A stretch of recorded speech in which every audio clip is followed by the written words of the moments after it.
나이가 60세여도 42세로 보면 된다고요? 안녕하세요. 심리조화TV의 조아입니다. 이번 영상은 나이가 들어갈수록 세월의 나를 맡기지 않고 젊게 사는 중년 남자의 특징에 대해 알아보겠습니다. 요즘 중년은 과거의 중년과 다르게 건강하고 노련하고 훨씬 젊다는 특징을 갖고 있어요. 그래서 지금 나이에 0.7을 곱하면 대충 한 세대 전의 감각과 비슷하다고 해요. 지금의 50세는 한 세대 전의 35, 35세로 보고요. 지금의 60세는 한 세대 전의 42세로 보면 됩니다. 이렇게 자신의 나이에서 0.7을 곱해보시면 한 세대 전의 나이, 그때 감각과 같게 돼요. 어려워지지 않았나요? 누구나 남녀노소를 막론하고 젊고 아름다워지고 싶어 합니다. 그런데 사람의 외모에서 나이가 들수록 중요한 것은 어려 보이는 것도 물론 중요하지만요. 그 사람의 분위기와 인상도 한몫하는 것 같더라고요. 분위기는 나이가 들어도 그 사람을 더 매력 있게 만들어주고요. 그 사람의 고유한 분위기로 남들과는 다른 차별을 둘 수 있는 멋진 개성이 될 수도 있죠. 그러면 현재보다 20년이나 젊게 사는 중년 남자의 특징에 대해 3가지로 한번 알아보겠습니다. 물론 여자분도 해당이 되고요. 실험과 관련된 중요한 내용들이 있으니 끝까지 집중해 주세요. 자, 첫 번째로 젊게 사는 중년 남자는요, 바로 자신의 몸을 빨리 늙게 하는 요소가 있다면 되도록 빨리 바꾸려는 남자. 이런 중년 남자는 젊어질 수밖에 없는 남자가 됩니다. 몸을 빨리 늙게 하는 것에는 무엇이 있을까요? 예민한 생각과 몸도 될 수 있고요.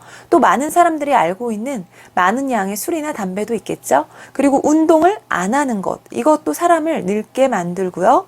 비만이나 저체중처럼 보통과 차이를 만드는 것도 우리 몸을 빨리 늙게 합니다. 젊게 사는 중년 남자는 이런 부분들을 알기에 후회하기 전에 빨리 늙게 하는 것들을 차단한다고 하네요. 두 번째로 젊게 사는 중년 남자는요, 자신의 가능성을 편견에 가두지 않는 남자입니다. 이 말은 늙는다는 착각으로부터 깨어나는 사람이 젊게 사는 남자라는 거죠. 실제로 한 하버드 심리학과 교수인 앨런 랭어 박사는 1979년 수도원에 7080 노인들을 모아서 이런 실험을 했어요. 지금이 1979년인데 1959년인 것처럼 생활하기를 요구했습니다. 단순히 과거를 회상하는 게 아니고요. 과거로 돌아가는 듯한 경험을 만들어 주었어요. 예를 들면 1959년에 나온 잡지, 신문, 영화들을 볼 수 있게 갖다 놨고요.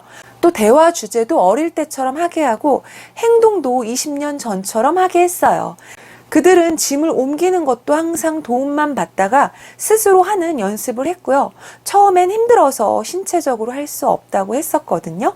그런데 일주일 후에는 어떻게 되었을까요? 바로 놀라운 변화가 일어났습니다. 옮길 수 없던 짐을 스스로 옮기게 되었고요. 대화와 토론도 매우 활달하게 이루어졌어요. 심지어는 신체적 변화도 더 활력 있게 나타났습니다. 이 실험으로 랭어 박사는 이런 사실을 알아냈어요. 사람의 머릿속에는 노화에 대한 편견이 있다는 것을요. 그래서 나이가 들면 활동적인 운동은 자제해야 되고 항상 주변의 도움을 받아야 되고 안전하게 살아야 된다고 생각을 한다는 거죠. 그래서 이로 하여금 의존성이 생기게 되고요. 통제력 상실을 느끼게 되면서 결국 스스로 할 수 있는 일도 해내지 못하게 되는 거라고 합니다. 즉 사람들을 늙게 만드는 것은 노화에 대한 편견이라는 것을 이 실험을 통해 밝혀낸 것이죠. 그래서 젊게 사는 사람은 이런 편견에 나를 가두지 않고 끊임없이 자신의 가능성을 믿는 남자, 바로 20년 젊게 살 수 있는 남자가 됩니다. 자, 3번째 젊게 사는 남자의 특징을 보면요. 이들은 항상 긍정적인 사고와 웃음을 잃지 않는 그런 삶의 태도를 보여줍니다. 다들 아시다시피 부정적인 생각과 사고는 정신뿐만 아니라 몸까지 아프게 하죠. 똑같은 일이어도 사람마다 기쁨으로 긍정적으로 받아들이는 사람과 별 감흥 없이 받아들이는 사람의 삶의 태도는 분명 다를 거라 생각이 드네요. 이상 젊게 사는 남자의 3가지 특징을 마지막으로 살펴보면요. 몸을 빨리 늙게 하는 요소를 없애고요. 자신의 가능성을 편견에 가두지 않고요. 긍정적인 사고와 웃음을 잃지 않는 그런 삶의 태도를 보여줍니다. 배우나 생각하지 않으면 공허하고 생각하나 배우지 않으면 위험하다. 공감이 되셨다면 구독과 좋아요도 부탁드립니다. 이상 여러분의 젊음을 응원하는 심리조화였습니다.